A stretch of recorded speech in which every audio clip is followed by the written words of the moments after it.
Pwede po ba magtanong, ba't po kayo umiyak? Trapo, iniisip ko po yung pamilya ko, tsaka tropa ko.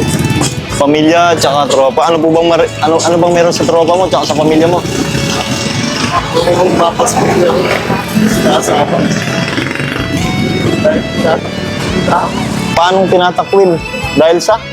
Dahil sa kalagayan ko ng puto. Alam mo, Brad, hindi ka dapat umiiyak. Lalaki tayo eh.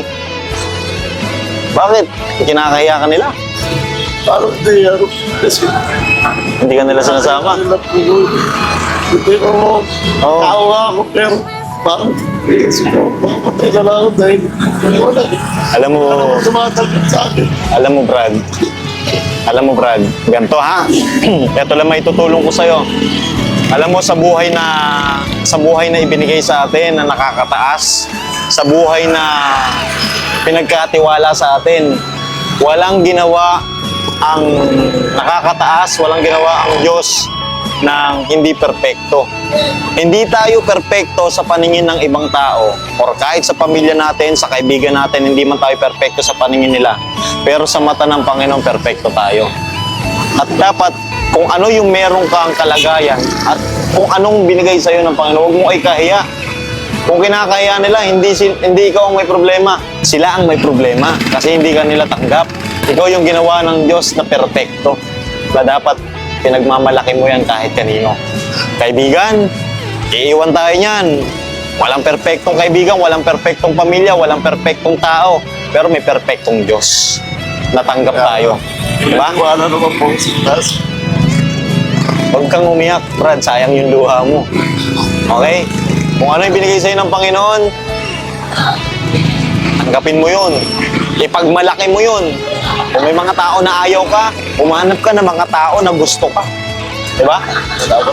Hanapin mo yung mga tao na tanggap ka. Hanapin mo yung pamilya na ipagmamalaki ka. Pagsigapan mo lang ha. Ano bang trabaho mo? Minsan po, nakakalakal lang po kayo. Minsan, Nakakalakal. Ako kasi, sa totoo lang, nagbablog kasi ako. Nakita kita yung camera ko.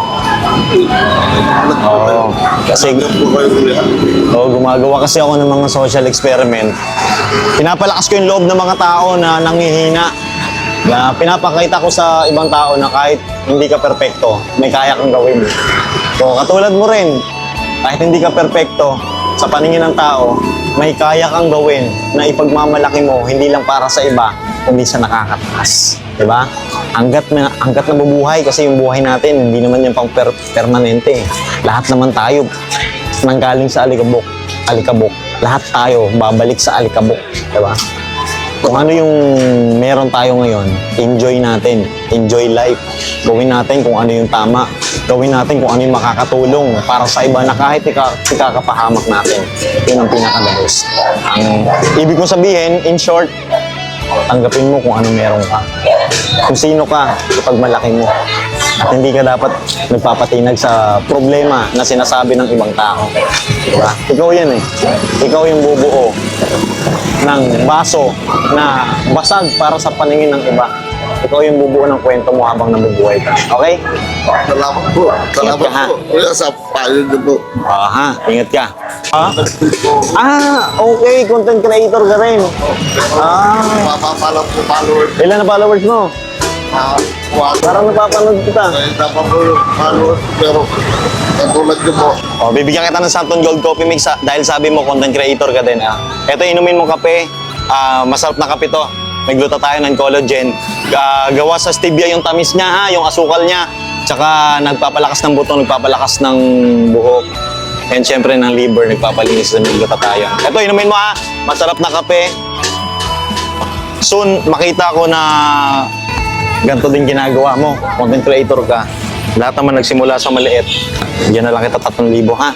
Thank you po. Sige. Sa Sige. pagdod ko.